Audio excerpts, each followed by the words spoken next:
Assalamu alaikum habibati, and welcome to another Arab Man Reacts.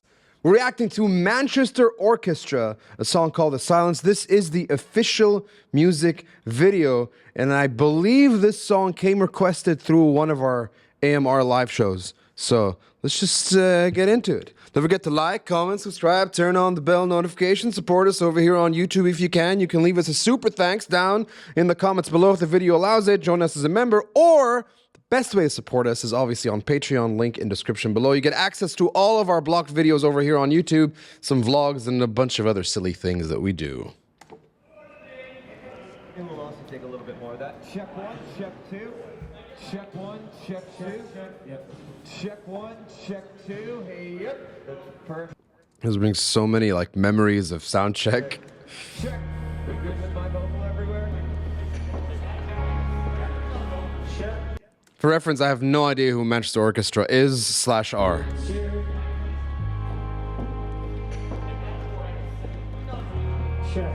Check 1 2. Check 1 2. You guys ready to do it again?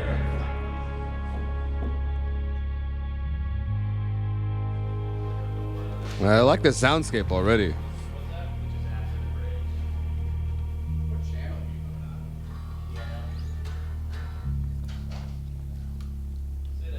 This is the whole mood, man.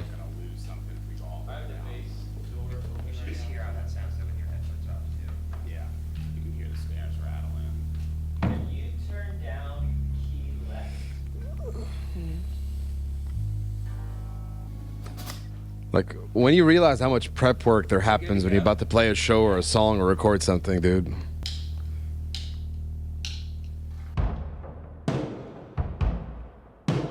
Nice, nice.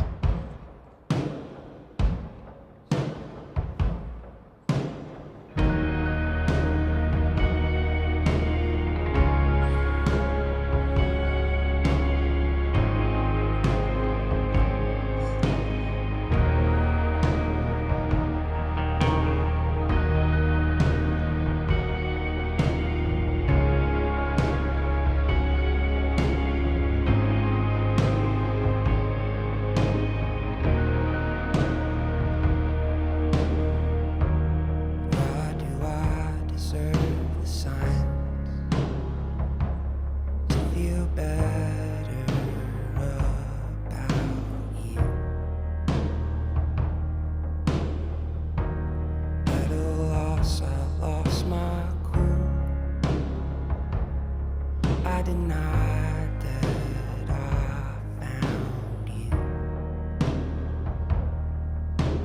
I tried to be a basket case. I did not surprise you. I'm trying to find a signal fire. Let me know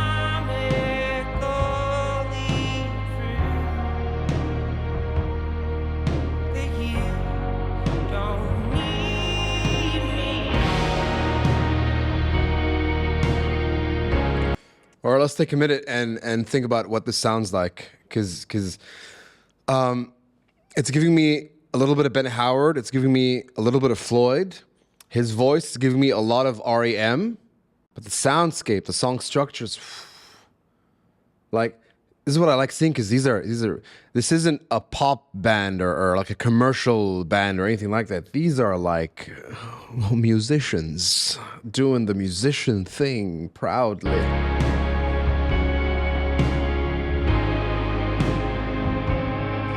It also sounds a little bit like, what's that song? I think it's by The Who. It's no one knows what it's like to be the sad man. It's giving me a little bit of that.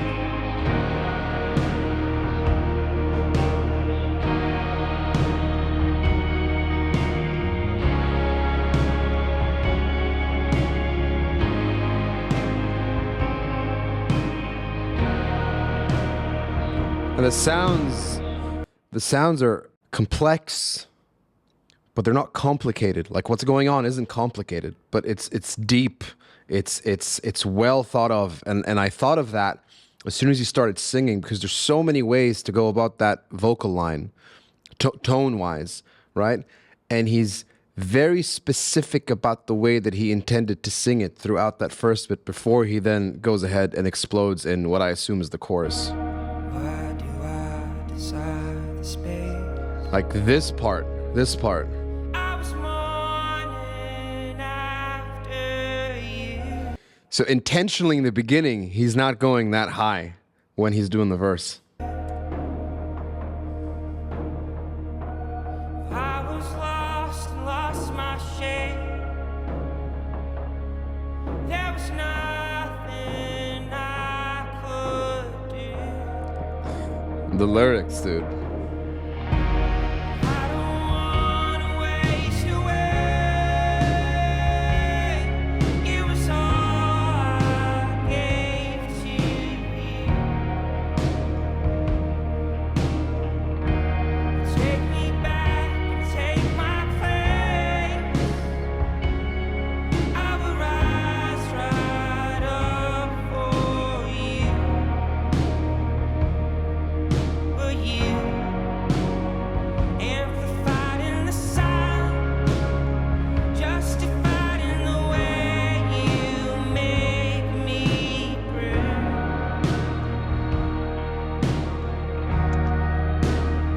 Magnified in the silence, anatomically free. What a beautiful way to sing that. What a beautiful way to sing that.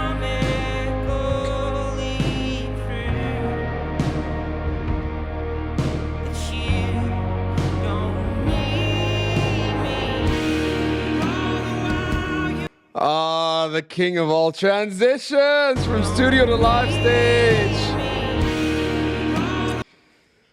Okay, there's an album by a band called Spock's Beard. It's a prog rock album. It's a concept album. It's a beautiful story, start to finish. And in one of the tracks towards the end of the album, I mean, not really, the third leg of the album, what happens is that the song is being played, and in the song, and there's no video for this, okay? I'm just talking about, it's all an audio experience. You're listening to it, oh my God, what is the name of the song? I forgot which track it was. But basically what happens is they transition mid-song, and they're narrating the story, the singer's narrating the story, and he says that they showed up to a gig, basically. And as he's saying that they showed up to a gig and start playing, the entire soundscape of the song changes from being recorded in a studio to a live performance, and it's insane. It's one of my favorite musical moments of all time, and this just basically did that for me right there.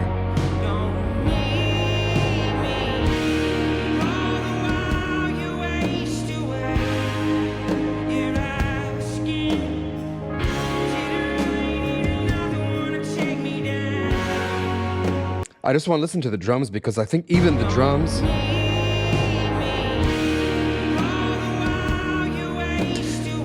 I think they changed a little bit on the filtering of the drums to make it sound more live in the studio. And the vocals.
Little girl, you were cursed by my ancestry. There is nothing but darkness and agony.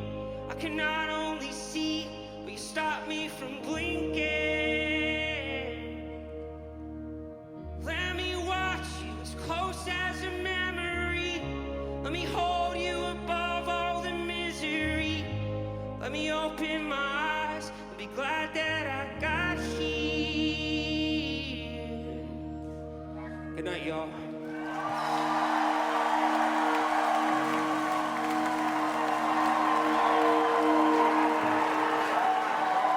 That's a song to end on.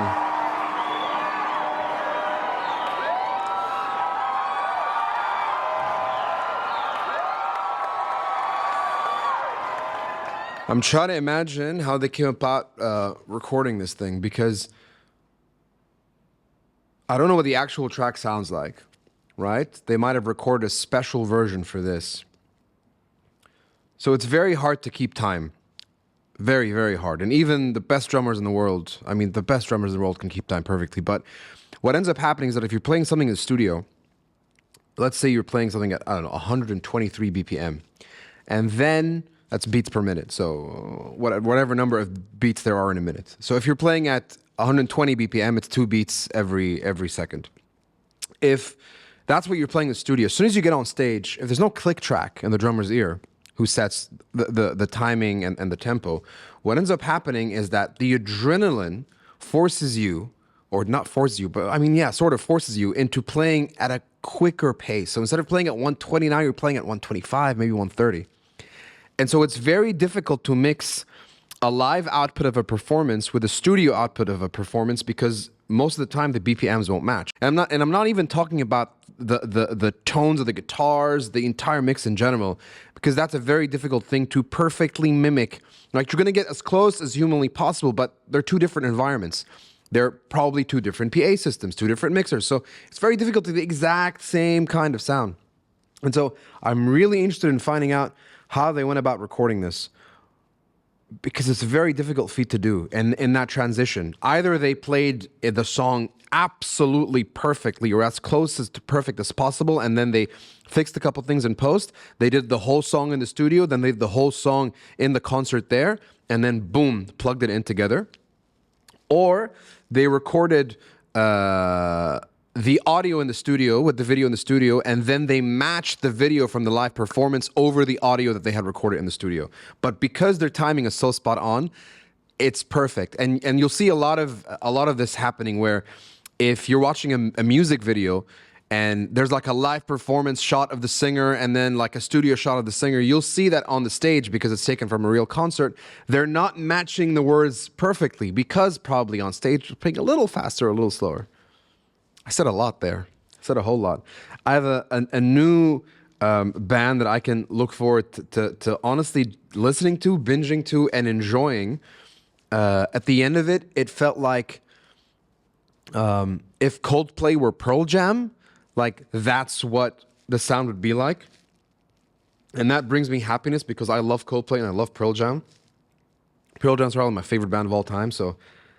And it's just giving me that raw appeal of Pearl Jam, the sincerity in the lyrics, the deepness in that, the thought process behind it, and just the fact that they're actual musicians playing on stage and not, you know, just playing with a what we call a -1 or a track and then mimicking that they're actually playing the instruments and stuff. Manchester Orchestra, The Silence. Are there any other songs you'd like me to react to? Like, comment, subscribe, turn on the bell notification, support us over here on YouTube. You can do that with a super thanks by joining us as a member, or over on Patreon, where you get access to all of our vlogs and all of our blog videos here on the platform. Thank you for recommending this. I'll catch you in the next one. بحبكن كتير. Salamat.